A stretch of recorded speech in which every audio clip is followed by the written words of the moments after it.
6.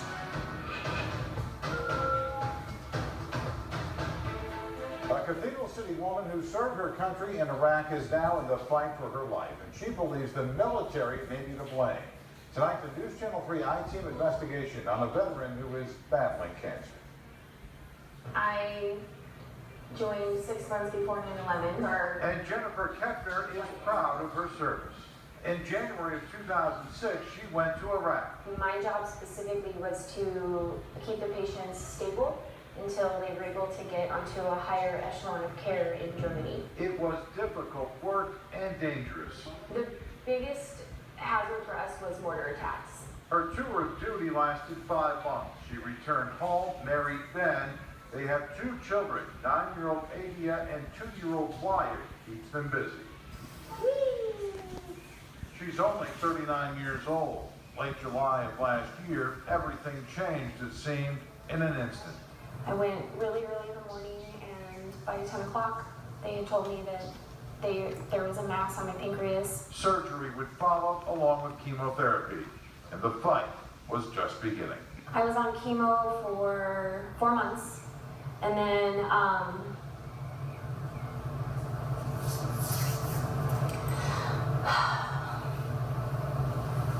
went to my last chemo appointment, and I got balloons and cards from everybody that it was going to be my last chemo treatment.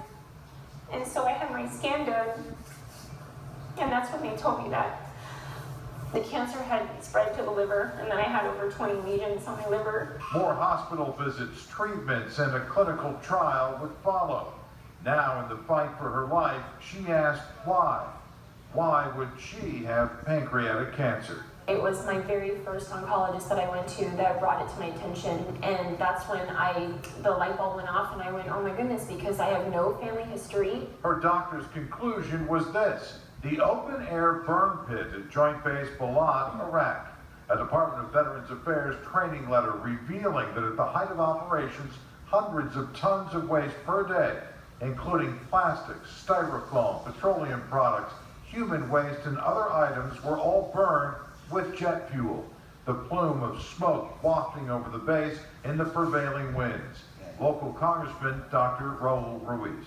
Most certainly there could very well be a connection. When you see from recent samples that they found dioxin and other carcinogens in the soil around these areas, when we know very well that we don't just burn styrofoam or plastic cups out in the open, or in closed spaces. I took my questions about burn pits and cancer to the Department of Defense and got this statement admitting burn pits may pose short and long-term risks. It goes on to say, DOD acknowledges some individuals have experienced persistent symptoms or in some cases developed chronic respiratory disease following deployment, possibly as a result of increased susceptibility, elevated exposures, combined exposures, pre-existing health conditions, or other factors.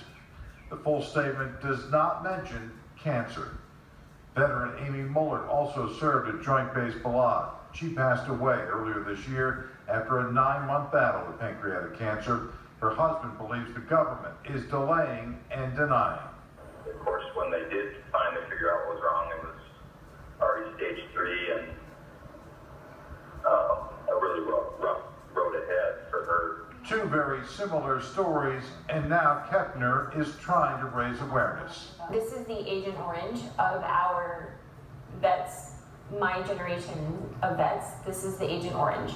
She's also fighting to get benefits after not working for a year at her job as an X-ray technician at Desert Regional Medical Center. I want my husband and my children to be compensated if something happens to me. Still, her patriotism never falters. The flag flies outside their home. It's prominently displayed inside their home, including one she made herself. What do your doctors tell you?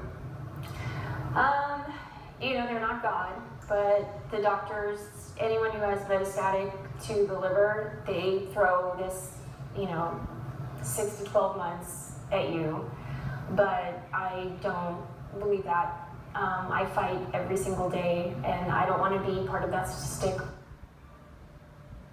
And one of Kepner's goals in speaking out is to get more veterans who were exposed to burn pits to register with the VA to make sure the government knows about everyone dealing with any illnesses that may be connected. We'll have a link to do that on our website shortly at KESQ.com. Meanwhile, the Department of Defense tells us burn pits are still in use in Iraq and Syria. Do you have a tip you want the I-Team to investigate? Well,